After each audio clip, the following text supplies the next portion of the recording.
It's so wonderful to be here in Ranchi after 5 years of gap. I taught this course on competency mapping and also used 360-degree feedback for the students. But today I'm going to talk about my experiences with building leaders. Are you a good leader? When I ask this question, many people respond by saying, yes, I am. I think I am. Quite often when I ask their juniors, colleagues and others, I don't get the same enthusiastic kind of response. Today we have leadership theory which says, leaders are those, good leaders are those who build others as leaders. What a wonderful, I think, conceptualization that has got evolved in the last 20 to 30 years. You go to any company across the world, people talk of leaders as those who build others as leaders. Are you building others as leaders, those who work with you? Are you crippling them from becoming leaders? We have had a series of experiences which indicate that people are not aware whether they are really building others as leaders or are they crippling others as leaders. I have had a very interesting experience in one company where somebody at a young age became the senior vice president commercial. This is an Indian multinational conglomerate with about 70 different units across the world. And in this company, to become vice president commercial, it takes about 25 to 30 years. And normally people at 55 plus became senior vice presidents commercial. But this particular gentleman became senior vice president commercial, who looks after finance, who looks after collections, who looks a little bit after marketing and so on. At the age of 35 years, 20th year he joined, and 15 years he got about 6 promotions. Every 2 years he was getting promotion. Now, to describe him, he would go to office, if the company starts at 9 o'clock, he will be in the office at 8 o'clock. If the company closes its office hours at 5:30, he will be there till 8 o'clock. Very sincere, very loyal, very honest, meticulous, no mistake escaped his attention. That is the way he used to be. A wonderful guy, because he is contributing to profits of the company. The chairman of the company and others thought that he is a wonderful guy to have. So every 2 years, unusual, he got a promotion. But there is one department which had a lot of trouble with this guy, and that department is the HR department. Every time the HR posted a few people in the commercial department, within 3 to 4 months, either they applied for transfer from the department or quit the company. They were not motivated to work with him. They were all the time feeling crippled. But this person who is senior vice president commercial did not know while he is getting business, he is destroying the morale of people. And nobody could tell him, because if somebody is good in a country, in the eyes of the chief executive, nobody dares to touch this. This happens in India, I am sure this happens in any other country. So one fine morning, there is a methodology which I invented, which is called as anonymous feedback from known people to build leadership skills. There are different names. I started this in IIM Ahmedabad in the year 1986. By about 92, this particular methodology in the West was called as 360-degree feedback. We never took time to, in those days, IPR and registering, all these were not common. So we never thought of this. In fact, there were many innovations from IIM Ahmedabad which never got their way in terms of branding, commercialization and so on, including my erstwhile colleague C.K. Prahlad's core competency theory was developed in Ahmedabad. And later, I think when he went to US, I think it became very popular. So in this methodology, which came again from a very interesting way, I used to administer a lot of psychometric tests for executives who come to IIM Ahmedabad for training program and test their interpersonal competence, locus of control, tolerance for ambiguity, and so many other kind of qualities. Give the test and give them feedback at the end and explain. So if you are on this part of the continuum, this is what is likely to happen. If you are this part, this is what is likely to happen.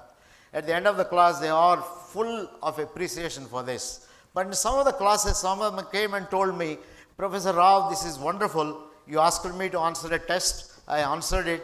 You labeled me, and this is a good conceptualization. But sir, is it possible for you to get some feedback from those people who observe me and tell me whether what I think of myself is also the way other people perceive.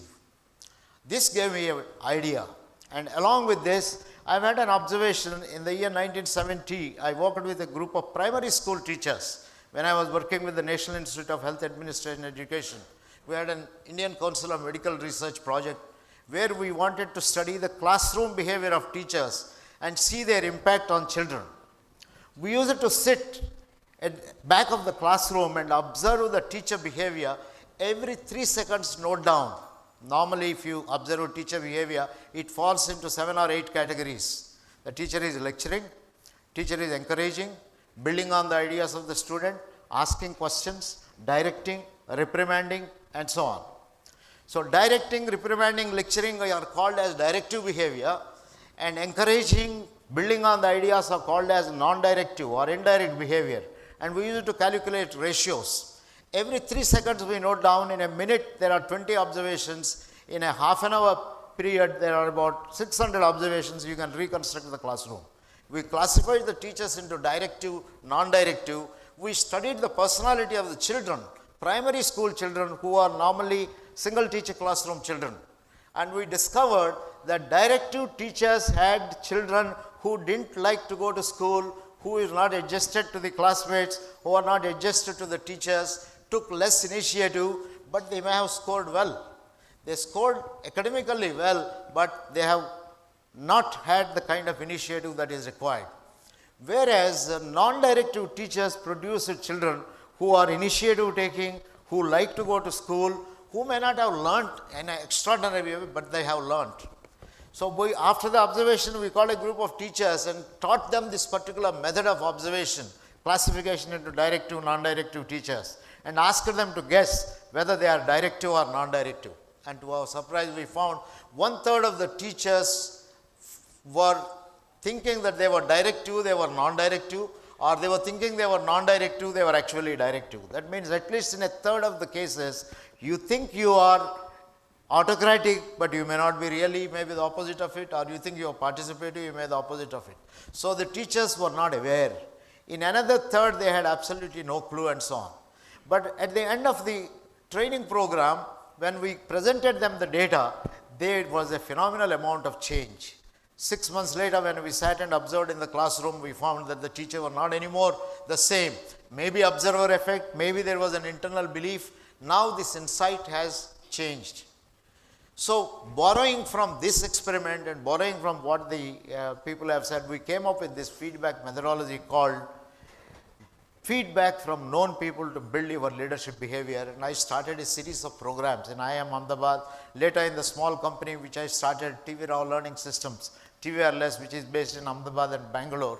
And by now we have covered about 25,000 senior executives and top level managers, including most of every alternate CEO in the country, I think, had been through our 360-degree program. So, around the time when the senior vice president commercial and the HR manager was struggling to get the senior vice president commercial to be better leader, he came across an announcement by me saying that this is a program to build leadership skills through feedback from known people. He went apparently and asked the Senior Vice President Commercial, sir, this is one Professor Rao who used to work with IIM Ahmedabad. He started this program. You are already a great leader, but I think it may be a nice idea to get to know what others think about you. Go through this program and it will be nice. You will become much more effective kind of a leader and so on. So, this Senior Vice President Commercial looked at this person. I will give a fictitious name to this person. I will not reveal the actual name. Murthy. He said, Murthy, in the last 3 years, how many people did you post in my department? He counted and he said that 13 people. How many of them are still here? So only 5, 8 people have left. What time do I come to office? 8 o'clock. When does the office begin? 9 o'clock. What time do I leave? 8:30. When does the office close? 5:30. How many promotions did I get in the last? What do you think the management thinks of me? Now, I think our GM HR is already quite nervous in terms of what is this, he is interviewing me. I want to send him for a program which is being held in a nice, cool little place, and then he says all these kind of things. At the end of it, the Senior Vice President Commercial told Murthy, you posted 13 people, only 5 remain. I come and work hard none of these people have the commitment that I have. So do you think I should go for this 360 or this particular program of feedback from known people, or you should go? I think you should go for this particular program so that you can improve your leadership skills than me. The Murthy calls me up and he says, Professor Rao, you are the only hope, but I think that hope is also gone now. This person, our Senior Vice President Commercial, who delivers results, but is not willing to go for this.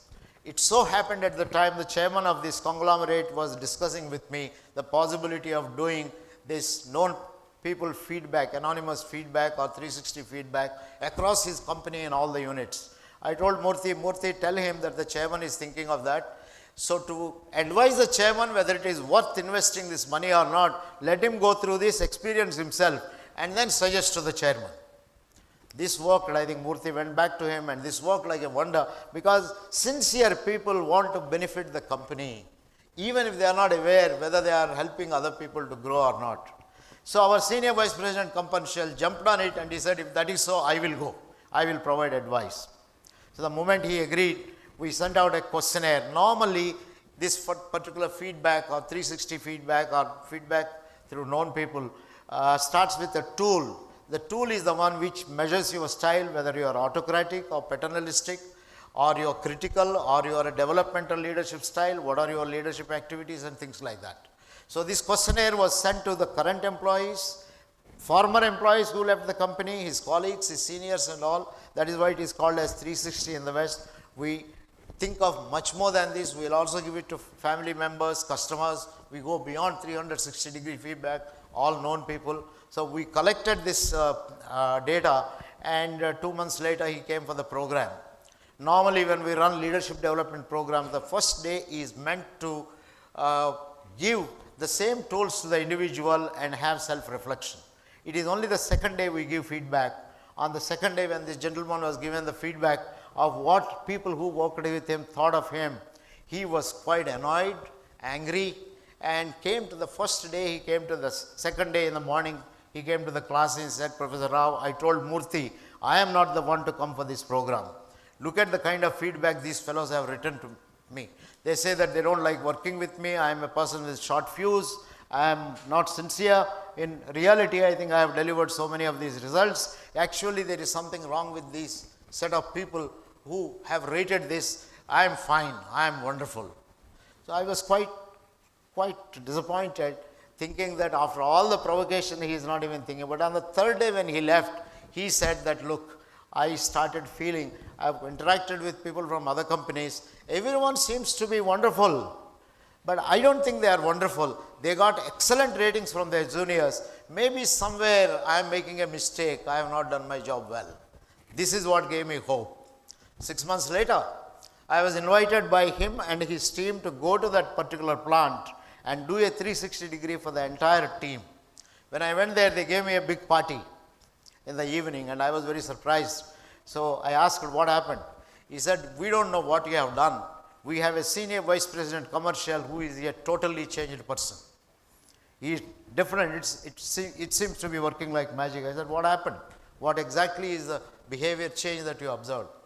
He says, the most important thing we observed is he smiles. He smiles. He was not doing earlier.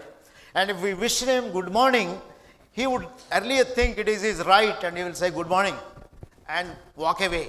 Now he stops, wishes good morning, asks about our welfare, and wonderful. I think he even has a cup of tea with us and discusses a whole lot of things with us. So he is a totally changed kind of a guy.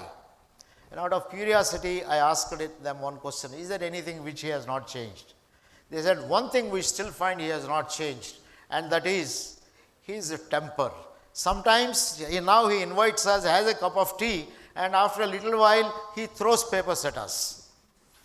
So I said, don't worry, I think it will also change. 3 years later, he became the managing director of that particular unit, and his unit topped in the employee satisfaction survey across the 60, 70 units, and he became the most wonderful leader of that particular organization because he started smiling. And it cost only 10,000 rupees for that particular company to organize this particular kind of a program. So, this is just one illustration. I have had many illustrations in terms of using this particular feedback to help people to become conscious of their own leadership styles and the impact of the leadership styles. Friends, I want to conclude. This is a great illustration. Think of, we have done this for headmasters of schools, principals of schools, colleges and so on. Think of a headmaster who smiles, who was not smiling earlier because he has all kinds of troubles, who smiles. It changes entire school climate. A bureaucrat who learns to smile changes entire atmosphere. A politician who learns to smile and takes other people along. I think this entire country, so this is the barrier that we have for change.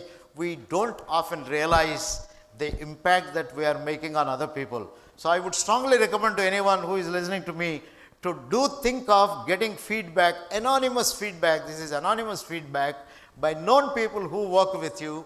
Get the feedback, stimulate yourself and become a great leader and build others as leaders. I think you can bring a lot of change in the entire country, in the entire organization, wherever you are working and so on. Thank you very much and all the best for you.